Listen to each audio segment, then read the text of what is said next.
chegamos a 91% de esgoto coletado e de todo esgoto gerado na região, 75% é tratado. Recuperamos a qualidade das águas do Rio Jundiaí.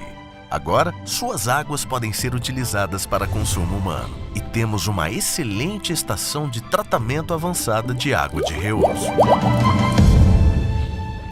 Muito prazer. Somos PCJ. Vamos dar início, então, ao nosso ciclo de palestras dessa parte da tarde, agora com o módulo 2, Experiências Brasileiras.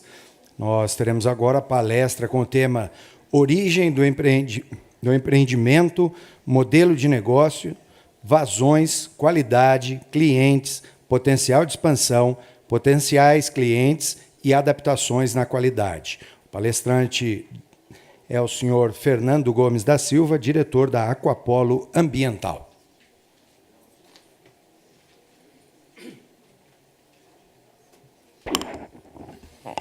Boa tarde a todos. Primeiramente, gostaria de agradecer o convite que a ABS, a Secretaria de Recursos Hídricos e Saneamento, nos fez para apresentar o nosso case. Vocês desculpem, a voz está um pouco falhando aqui, mas vamos tentar superar.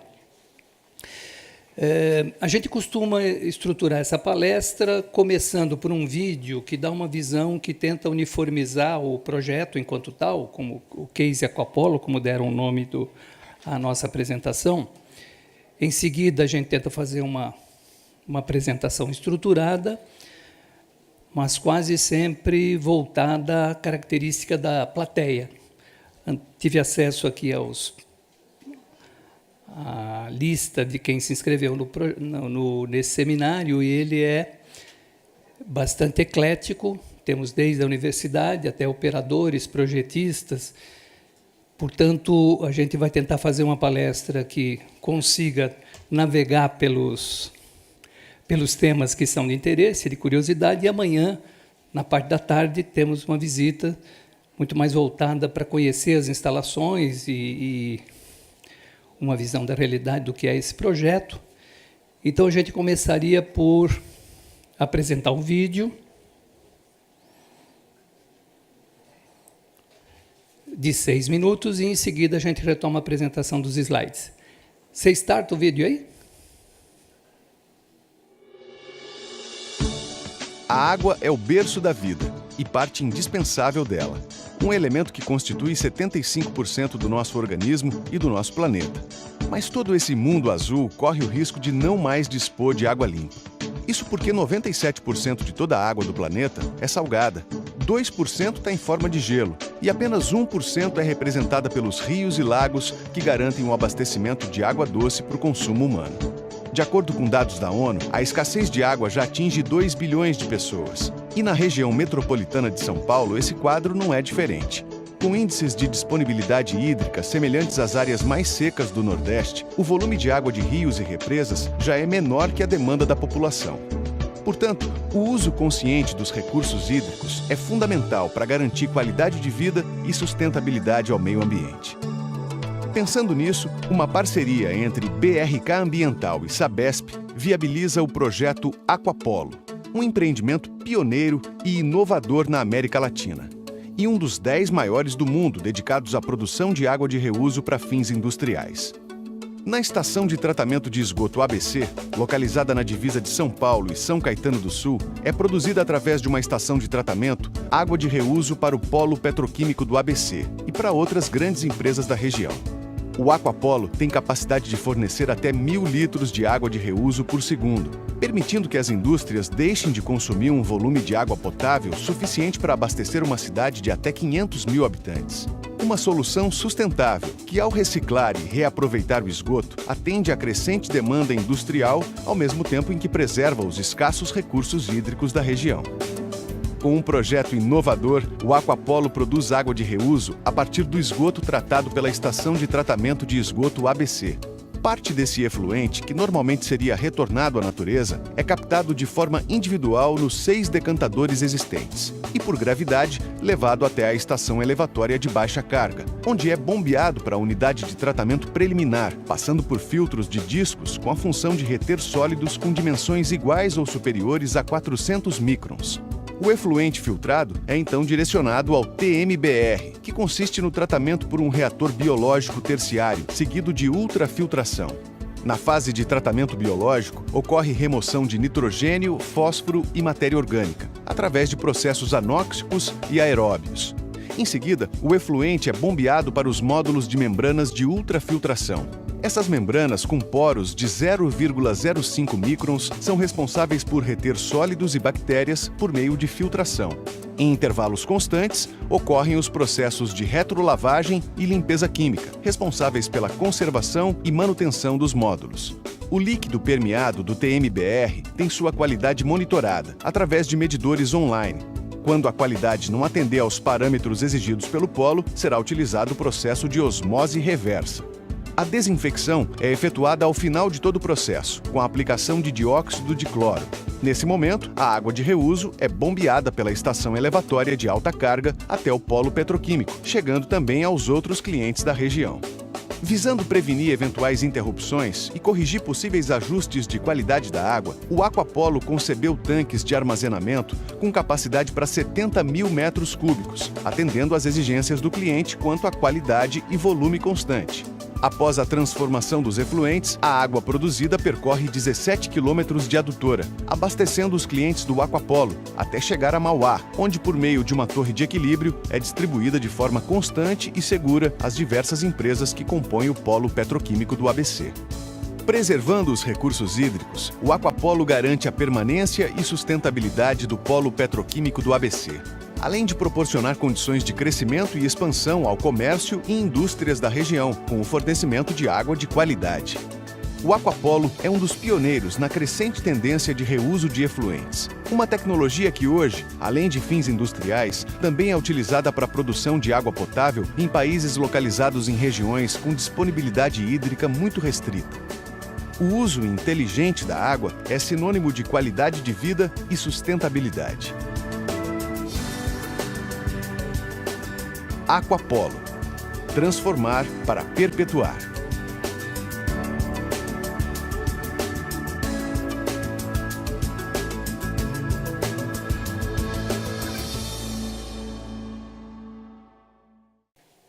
Passando ao segundo item, uma visão aqui a respeito dos condicionantes do projeto. E aqui nessa sala todos sabem que existe um conflito pelo uso da água, basicamente em abastecimento público, indústria, geração de energia, irrigação e lazer. O abastecimento público é considerado prioritário quando houver uma demanda pelos recursos, mas todos os outros são previsíveis que se atendam. Outra questão que foi bastante ressaltada aqui na parte da manhã, nós estamos inseridos dentro de uma área no território brasileiro de baixíssima disponibilidade hídrica. Como vocês podem ver, a ONU recomenda com adequado em torno de 2.500 metros cúbicos por habitante ano. O Brasil, temos aqui, parecido com o México, os extremos, não é? 35 mil metros cúbicos, o estado de São Paulo já chega a 2.400 metros cúbicos por habitante ano, a região metropolitana 200 e, no caso específico da região do ABC, 120 metros cúbicos por habitante ano. Portanto, essa é uma das características de qualquer empreendimento e reuso industrial. Uma das características é a escassez hídrica na região em que o projeto deve ser estudado e implantado. A outra questão que todos aqui estão dispostos a trabalhar no sentido de que se aumente a disponibilidade hídrica de qualquer região, que é a grande questão. Os recursos são escassos e, portanto, cada um tem que contribuir com... Cada setor contribui com a sua parcela em relação a esse assunto. Foi ressaltado aqui hoje de manhã também a importância da redução de perdas Em seguida, o uso racional, seja esse uso racional dentro das residências, como também dentro das indústrias. Questões de preservação ambiental, no sentido de que esses recursos hídricos sejam preservados, que se evite lançamento de esgotos in natura, etc. Como quarto item de novos recursos, a dessalinização é uma alternativa que se estuda para aumentar a disponibilidade hídrica, e o reuso a partir do esgoto tratado, que é o caso específico do Aquapolo e tema desse seminário. Por último, e não menos importante, há necessidade de que haja uma gestão integrada desses vários atores, para que, ao final, cada um possa contribuir com a ampliação da disponibilidade hídrica. Eu gostaria só, talvez meio fora do contexto, mas dentro dele, de mostrar a vocês esta capa de um relatório feito pelas Nações Unidas em 2017, em que destacou o ano 2017 como o ano do reuso. Gostar disso aqui está apagando, hein? Ok?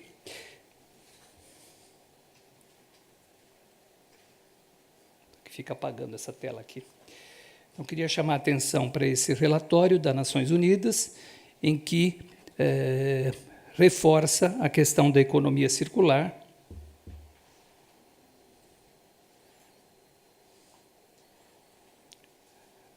do esgoto, o esgoto tratado, como sendo um recurso não utilizado. Portanto, é isso que nos significa hoje, aqui nas palestras todas durante esses 2 dias, reforçando o papel do esgoto tratado como um recurso, não algo que a gente deve se ver livre, mas sim no sentido de ser novamente utilizado. Isso aqui fica apagando.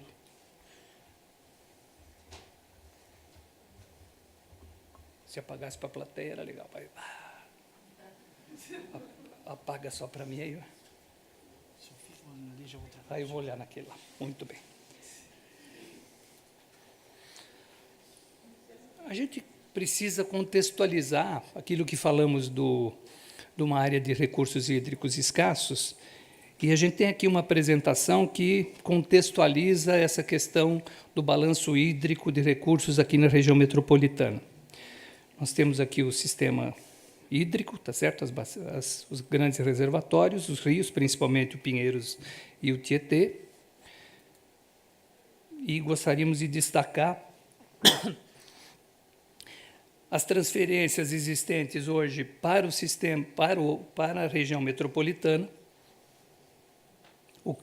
O Cantareira, com 31 metros cúbicos por segundo, o sistema de Paraíba do Sul, Jaguari e Cesp, 5,1, Guaratuba, meio metro cúbico por segundo, Capivari, 1 metro cúbico por segundo, e o novo sistema São Lourenço, com 6,4, caracterizando uma importação de 44 metros cúbicos por segundo de bacias fora do Alto Tietê. E uma outorga de 20,7 metros cúbicos por segundo, que desce para a Baixada Santista, no sentido de afastar a cunha salina e manter a geração de Henry Borden. Portanto, como a gente pode perceber, nós temos um déficit, a região metropolitana aqui do ABC, a região do Alto Tietê, um déficit de 23 metros cúbicos por segundo.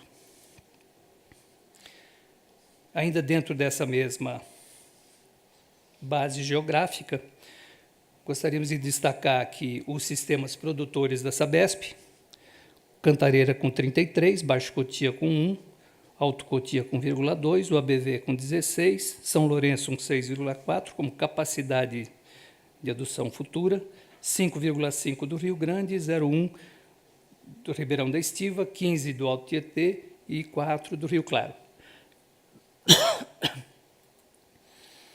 Aqui se localizam as estações de tratamento de esgoto, com a capacidade de tratamento de 12 de Barueri, 2,5 Novo Mundo, 1,5 São Miguel, 1,5 Suzano e 3 o ABC. E aqui, por último, e não menos importante também, o Aquapolo localizado com a capacidade de produzir 1 metro cúbico por segundo de água de reuso. Gostaria de destacar, portanto,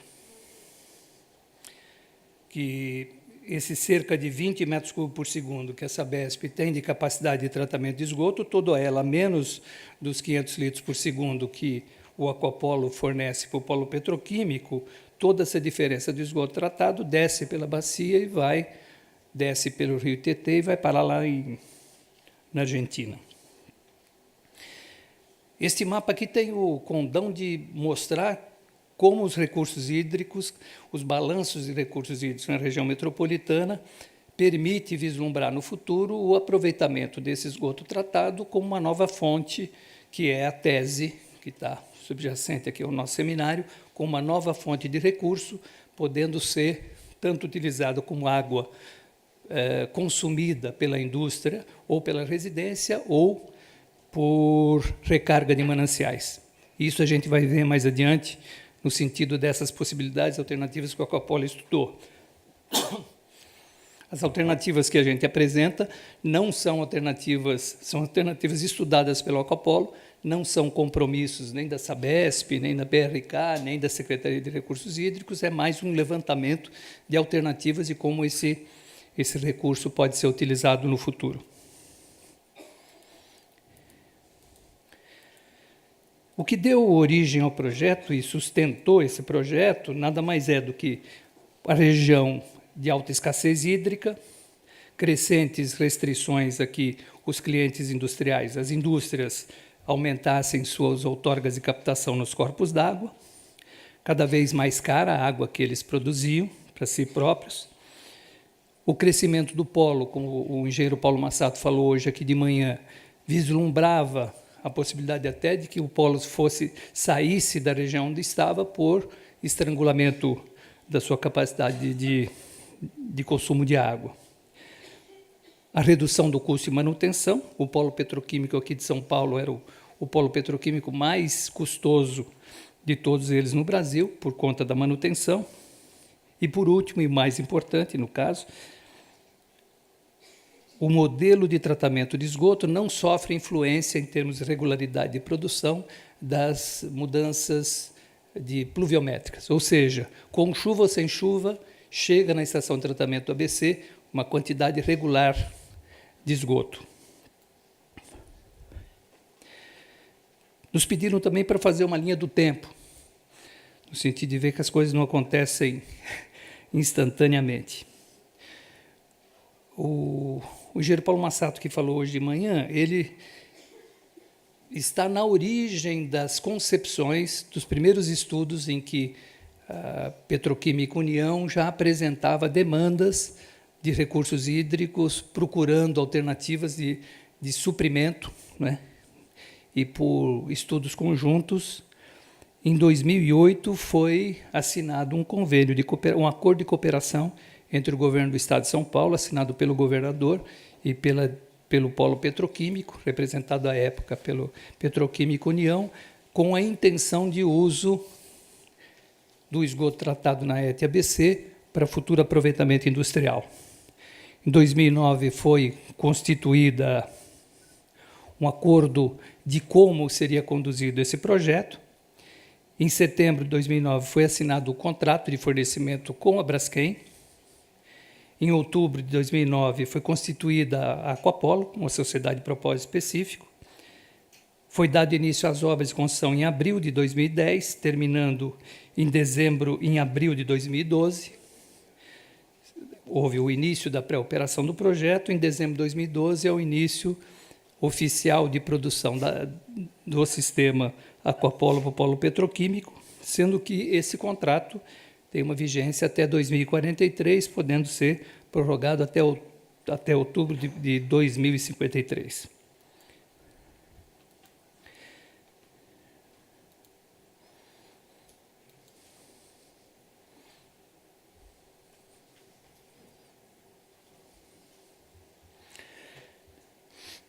Eu acredito para quem queira, de fato, tirar coisas, ideias e concretizar, se não tiver um modelo de negócio que consiga colocar de forma estruturada os interesses,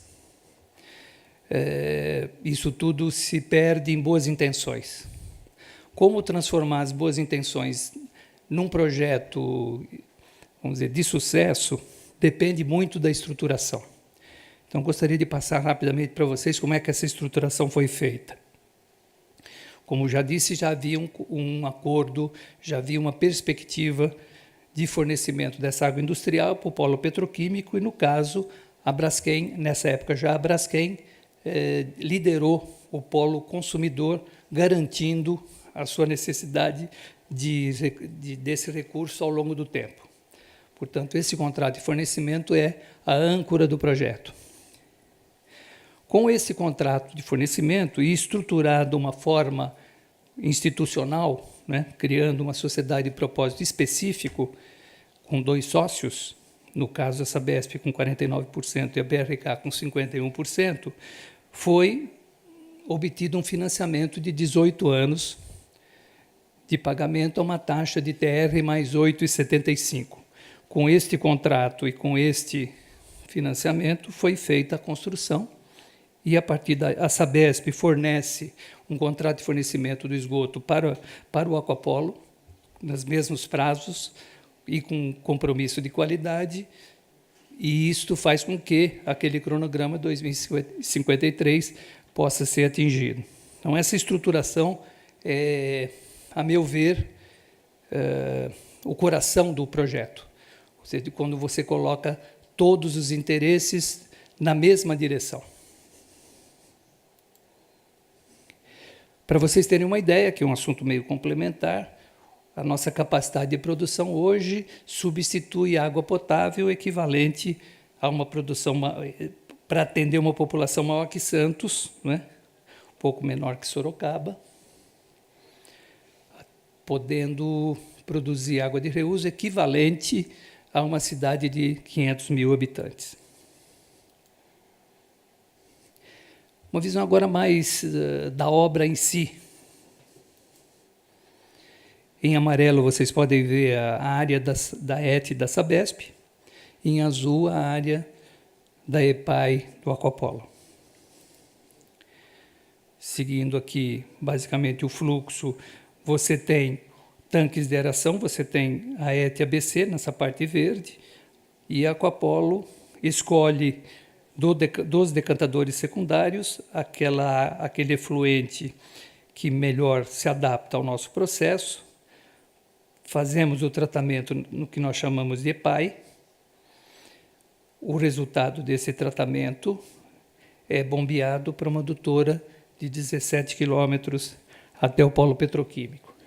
Foi até comentado hoje de manhã a importância da logística de implantação de uma estação como essa, visando redução de custos, e o que a gente pode dizer que, de fato, essa adutora custou quase 3/4 do preço do empreendimento, foi a adutora e o sistema de distribuição.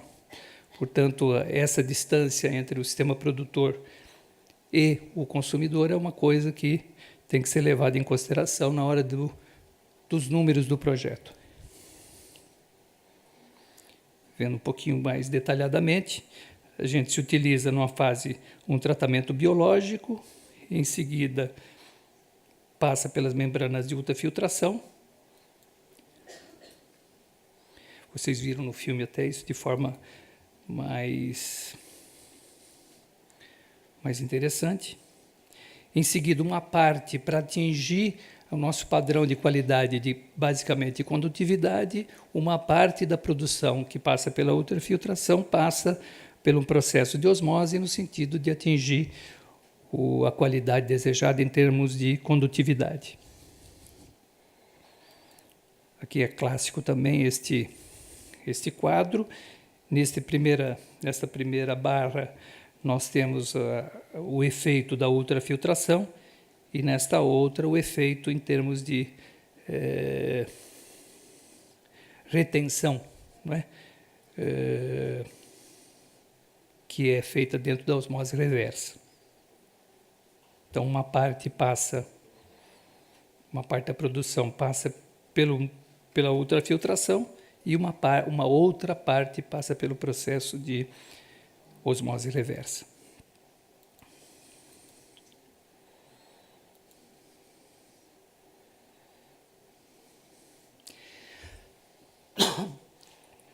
Esse quadro aqui dá uma visão bastante interessante do início de qualquer projeto. Do lado direito da última coluna, nós temos o requisito do cliente. O cliente queria uma DQO menor que 25, uma DBO menor que 10, uma amônia menor que 1, um fósforo menor que 0,5, sólido suspenso menor que 2, uma turbidez menor que 1 e uma condutividade menor que 500 microsieverts. Muito bem. Isso é o que o cliente quer, adaptado às suas circunstâncias de tratamento, de uso. O que uma ET convencional, tratamento secundário, é capaz de atender, em torno de 100 para DQO, 30 de DBO, 20 de amônia, 5 de fósforo, 40 de sólido suspenso, 15 de turbidez, 650, que era o compromisso que a Sabesp tinha ou tem com o Aquapolo, em termos de fornecimento dentro de uma bacia industrial. Portanto, esses primeiros 4 aqui, a gente consegue fazer essa redução dentro do processo biológico. Este verdinho aqui, esses verdinhos aqui, dentro da ultrafiltração, e essa condutividade, o processo de osmose reversa.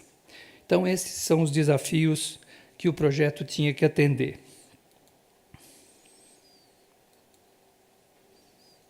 É muito número, mas o que vocês vou já passar aqui para o final. Nesta primeira coluna, nós temos o que a gente recebe, o contrato que a Sabesp tem com o Aquapolo, em termos de parâmetros. Essa segunda coluna, os parâmetros que nós temos estabelecidos de qualidade com o polo petroquímico. O terceiro já é um dado de realidade, já é o que a gente vem conseguindo ao longo dos 6 anos. E aqui, uma pequena provocação, os parâmetros que são estabelecidos para água potável. Então, como vocês podem perceber, a gente atende todos os parâmetros da água potável.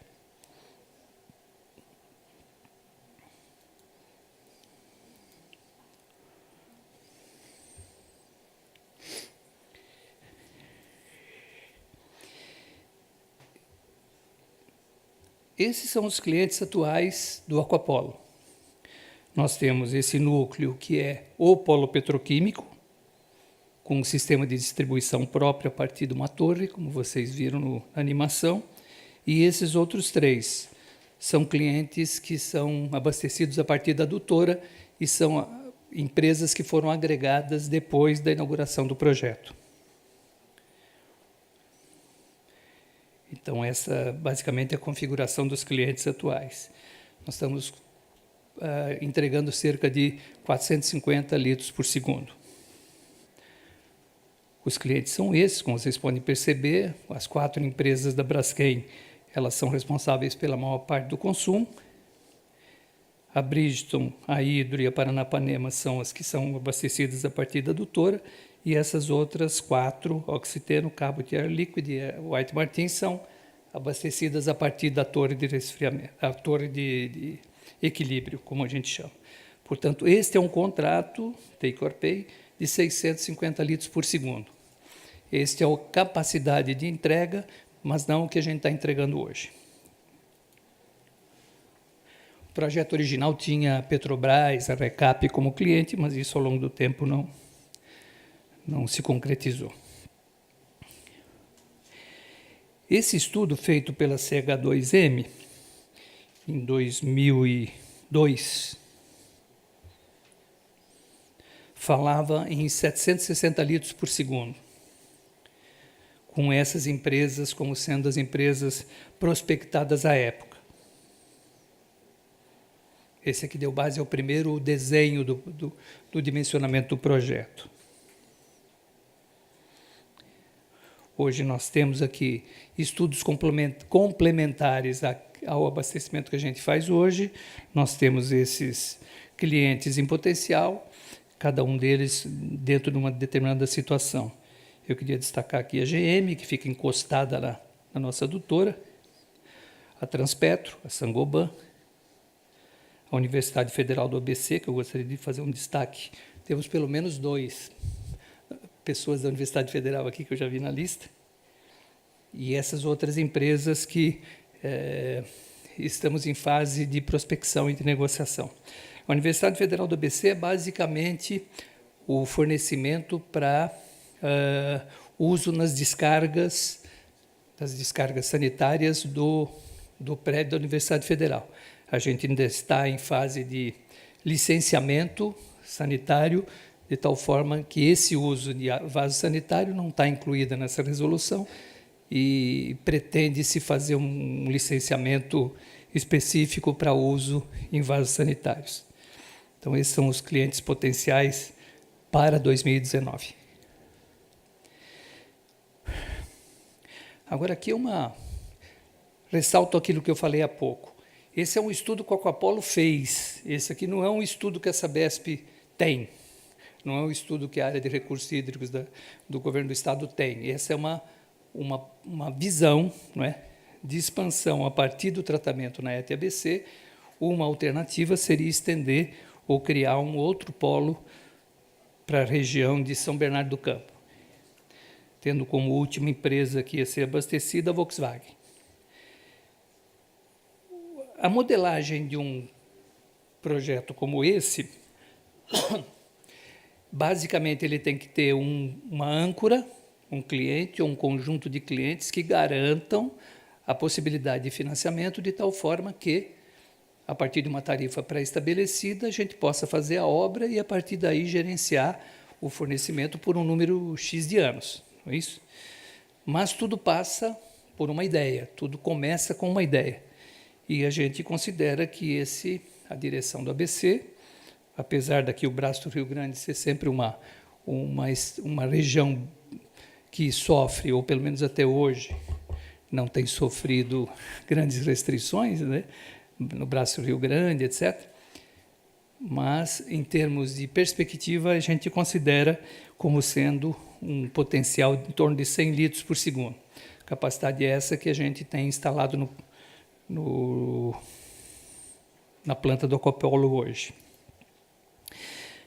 Uma outra, entre aspas, provocação, que eu acho que o momento é esse, né? Pessoas reunidas pensando no futuro do uso do reuso, da água de reuso a partir do esgoto tratado, a gente gostaria de destacar um estudo que a gente fez baseado em recarga de mananciais.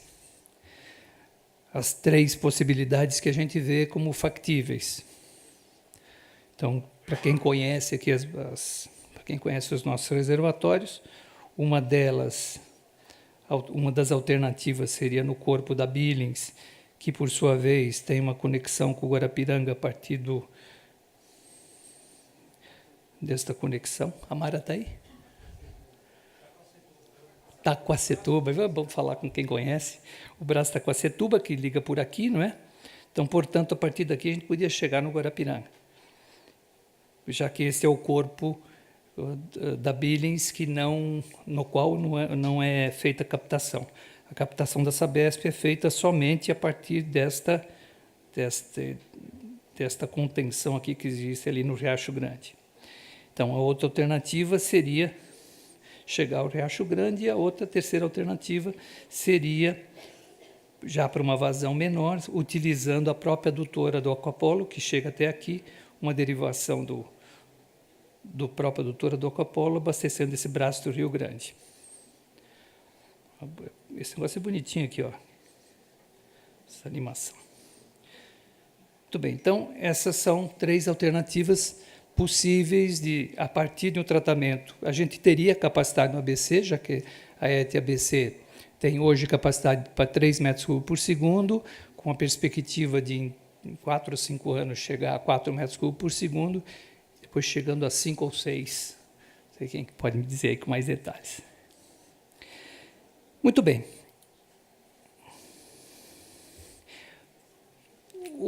Esse projeto, eu tenho dito que a gente está com muito tempo de pioneirismo, é um pioneirismo de 6 anos. Eu acredito que não fora essa crise que o país se viu envolvido, outros projetos já deveriam ter surgido usando essa modelagem, usando a modelagem de usar o esgoto, que é um recurso disponível para ser novamente utilizado. Mas já desde 2011 o projeto, pela sua concepção e pela sua maneira de olhar esse recurso, vem recebendo quase todos os anos um reconhecimento como um projeto de sucesso, tanto pela sua concepção quanto pela sua operação e os desdobramentos possíveis. Portanto, este reconhecimento é algo que só reforça a possibilidade de que outros empreendimentos como esse venham a ser levados em consideração.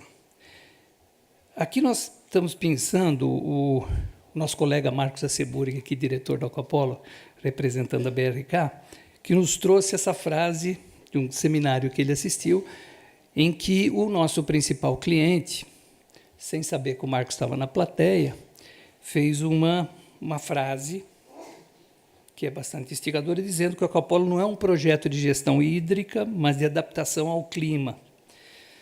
Olhando do lado da Braskem, que é o nosso principal cliente, é aquele que está, de fato, nos seus números e na sua expectativa, mostrando que foi um acerto quando ele fez esse contrato há quase 8 anos atrás, fez com que a planta do ABC não tivesse sofrido nenhuma descontinuidade de processo durante a crise de 2014, 2015, o que não aconteceu na petroquímica lá de Campinas, de Paulínia, que ficou pelo menos uma semana sem operar por conta de falta de água. Aconteceu isso com a Ródia na mesma região. Então, a estabilidade do fornecimento e a qualidade com que a gente tem atendido os parâmetros bastante exigentes, aqueles parâmetros que vocês viram, são controlados de hora a hora. Não é um acompanhamento do projeto em termos de qualidade, que o cara vai lá uma vez por mês, mede, faz uma coleta. Não, nós temos os parâmetros de qualidade são monitorados de hora a hora. Quando você não atinge aquele parâmetro, você recebe uma penalidade no faturamento, não é uma mera, você passou do parâmetro, não. Se X horas eu fiquei fora do parâmetro, eu vou sofrendo penalidades financeiras. Quer dizer, há uma estruturação do negócio que faz com que, passados aí 6, 7 anos, a gente tenha conseguido deixar o cliente satisfeito, os acionistas satisfeitos, por conta de que o projeto se paga, uma coisa que é importante deixar claro para essa plateia, não tem subsídio, não é? Tanto o financiamento quanto o capital foi um pequeno aporte feito pelas duas empresas lá no início, e o projeto está se mantendo financeiramente, cumprindo seus compromissos, cumprindo o pagamento do financiamento. Portanto, se a gente olhar por vários lados, por vários aspectos, seja o técnico, seja o financeiro, o empresarial, o projeto tem se mostrado vitorioso. Então, essa visão de que reuso não é um mero negócio, nem mesmo a gestão hídrica, mas uma possibilidade, e só eu não gostaria de deixar de passar essa oportunidade. Quando a doutora Mônica Porto falou hoje aqui de manhã em redundância, né, que já é um conceito feito no setor elétrico, a possibilidade de uma redundância, de você ter uma instalação como essa, capaz de ser operacionalizada a partir do esgoto, quando você chegar numa determinada condição, é algo que eu acredito que nós deveríamos estar pensando, não é? No sentido de ter uma capacidade de produzir água de reuso, não necessariamente que ela já esteja vendida, mas no sentido de que ela possa ser acionada, como as termoelétricas são acionadas, e gerando as bandeiras vermelhas, consequências que a gente sabe, mas, pelo menos, o setor elétrico criou essa contingência e chegou à conclusão de quem paga, não é? Então, basicamente, é esse o recado que eu gostaria de dar, e a gente vai estar aí na fase de perguntas e respostas. Se tiver alguma outra coisa para a gente responder, a gente está à disposição. Muito obrigado, desculpe pela voz.